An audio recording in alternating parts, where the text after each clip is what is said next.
दोस्तों, सुशांत सिंह राजपूत के केस में अब तक बहुत कुछ हुआ। बहुत सारे लोग गिरफ्तार हुए, बहुत सारे लोगों पर केस की पहली चार्जशीट भी फाइल हुई।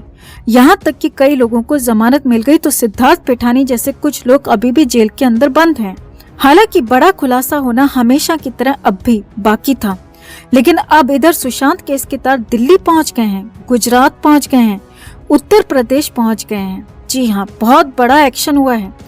कई स्टेट्स में एक साथ संगीतकार, एक्टर और यहाँ तक कि डॉक्टर तक को दबोच लिया गया।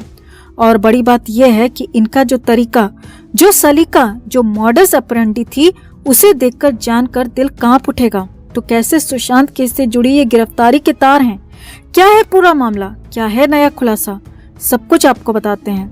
आप भी वीडियो को लाइक और शेयर कर अपना प्यार और सपोर्ट दिखाएं। कमेंट में इसे लेकर अपनी बात, अपनी राय जरूर रखें और चैनल को सब्सक्राइब कर चैनल के साथ जुड़कर हमारी आवाज बने।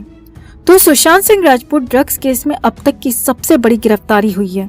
जी हाँ, सुशांत केस में अब तक का सबसे बड़ा एक्शन हुआ है। 22 लोगों को एक साथ पकड़ा गया है, गिरफ्तार किया गया है और पहली बार इसके तार समंदर किनारे के शहरों के अलावा दिल्ली तक, उत्तर प्रदेश तक पहुंच चुके हैं। हालात ये हैं कि एक्टर, डायरेक्टर, म्यूजिक डायरेक्टर और डॉक्टर तक को दबोच लिया गया है। और सिंडिकेट का जो तरीका, जो मोडस ऑपरेंडी सामने आई है, वो हैरानी भरी है।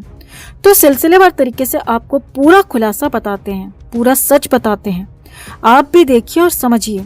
एनसीबी के चीफ ज्ञानेश्वर सिंह ने इस बड़े एक्शन की जानकारी दी। सुशांत सिंह राजपूत केस के बाद से ये लगातार एडिशनल ड्रग्स केस पर एनसीबी का एक्शन करते आ रहे हैं और इस बार सबसे बड़े नेशनल गैंग को पकड़ा गया है। पकड़े गए 22 लोगों में से एक फाइनेंशियल एनालिस्ट है, एक फिल्म डायरेक्टर है, एक फिल्म एक्टर है और एक म्यूजिक डायरेक्टर और एक डॉक्टर तक शामिल है। जी हाँ, ये बड़े बड़े नाम, बड़े बड़े लोग इस पूरे धंधे में, सिंडिकेट में शामिल थे।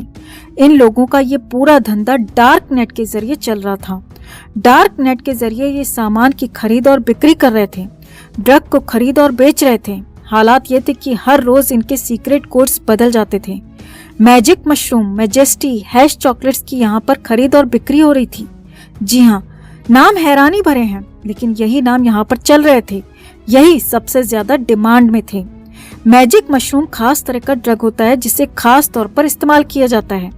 मुंबई और उसके आसपास एलसीडी गोम को हम सभी जानते हैं। इसके अलावा एमडी, जो कि बॉलीवुड में सबसे ज्यादा चलता है, बॉलीवुड में सबसे ज्यादा इसकी डिमांड है। उसी एमडी के क्रिस्टल्स भी यहाँ खरीदे और बेचे जा रहे थे।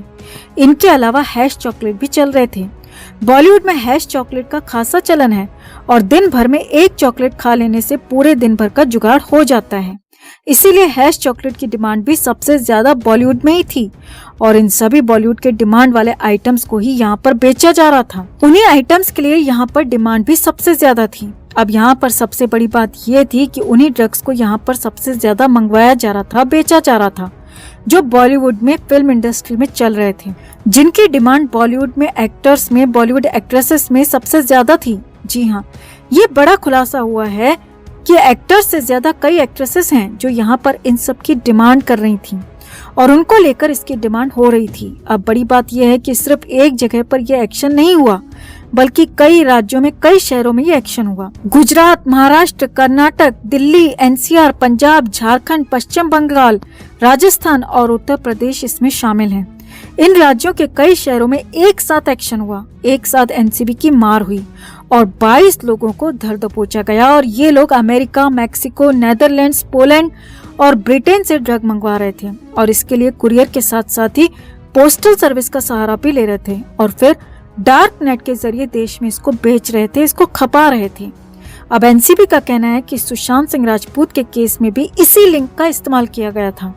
इसी लिंक के जरिए, इसी सिंडिकेट के जरिए सुशांत केस में भी ड्रग की सप्लाई हो रही थी। सुशांत के कई आरोपियों के साथ इन लोगों के करीबी संबंध पाए गए हैं। हालांकि अभी भी कई एक्टर और म्यूजिक डायरेक्टर्स जो कि पकड़े गए हैं, उनके साथ भी सुशांत केस के लिंक निकल रहे हैं। उनकी भी तलाश की जा रही है, उनकी भी छानबीन हो रही है। ये लोग डार्क नेट पर हर चीज उपलब्ध कराने का दावा करते थे और कई बार इसके लिए बहुत ज्यादा मनी चार्ज करते थे। बहुत ज्यादा इनका चार्ज होता था और कई बार पैसे के साथ साथ कुछ और भी चार्ज किया जाता था, जिसमें लड़कियों तक को होटल्स में भेजा जाता था, उनके साथ रात गुजारी जाती थी और इसीलिए इस सिंडिकेट को सबसे खतरनाक सिंडिकेट कहा जा रहा है। हालांकि अब एनसीबी ने इस पूरे सिंडिकेट का पर्दाफाश कर दिया है और अब पूछताछ में और भी बड़े खुलासे होने की उम्मीद की जा रही है। तो कुल मिलाकर 22 लोगों के सिंडिकेट के पकड़े जाने के बाद सुशांत केस में इसे सबसे बड़ा एक्शन कहा जा रहा है, सबसे बड़ी गिरफ्तारी कहा जा रहा है, क्योंकि इन 22 लोगों के तार मुंबई में, बॉलीवुड में बहुत सारे लोगों से जुड़े हुए बताए जा रहे हैं। और जो नाम धीरे धीरे अब सामने आ सकते हैं, पूछताछ के बाद सामने आ सकते हैं, वो कई नाम चौंकाने वाले हो सकते हैं, कई नाम हैरानी भरे हो सकते हैं। तो बहुत जल्द ये सब कुछ बड़े खुलासे यहाँ पर होने जा रहे हैं। इंतजार करिए, जैसे ही कुछ बड़े खुलासे होंगे, कुछ बड़े नाम सामने आएंगे, तो सबसे पहले हम ही आप तक ये खबर पहुँचाएंगे। तो आपका इस पूरे एक्शन पर, इस पूरे केस पर क्या कहना है दोस्तों? कमेंट में आप भी अपनी बात, अपनी राय जरूर रखें और वीडियो को लाइक और शेयर कर अपना प्यार और सपोर्ट भी जरूर दिखाएं। दोस्तों, अपनी दीदी की जिंदगी के सतत संघर्ष और योगदान को याद करने के लिए लता जी की छोटी बहन मीना मंगेशकर खड़ीकर ने 2 बरस पहले यानी लता जी के 90th बर्थडे पर उनकी स्मृतियों को एक किताब की शक्ल में लता जी को समर्पित किया था, जिसमें मीना मंगेशकर खड़ीकर ने उनके लिए किताब दीदी और मैं लिखी थी। इसमें उन्होंने लता दीदी के संघर्षों के बारे में बताया था। मीना ताई ने बताया कि बाबा के बीमार पड़ने के बाद नाटक कंपनी बंद हो गई थी, जिसके बाद हम पुणे आ गए थे। 41 की उम्र में वो हमें छोड़कर चले गए। उस वक्त हम 5 लोग और उनकी देखभाल करने वाला कोई नहीं था। हम सबकी जिंदगी एक अजीब से अंधेरे के मुहाने पर खड़ी दिख रही थी।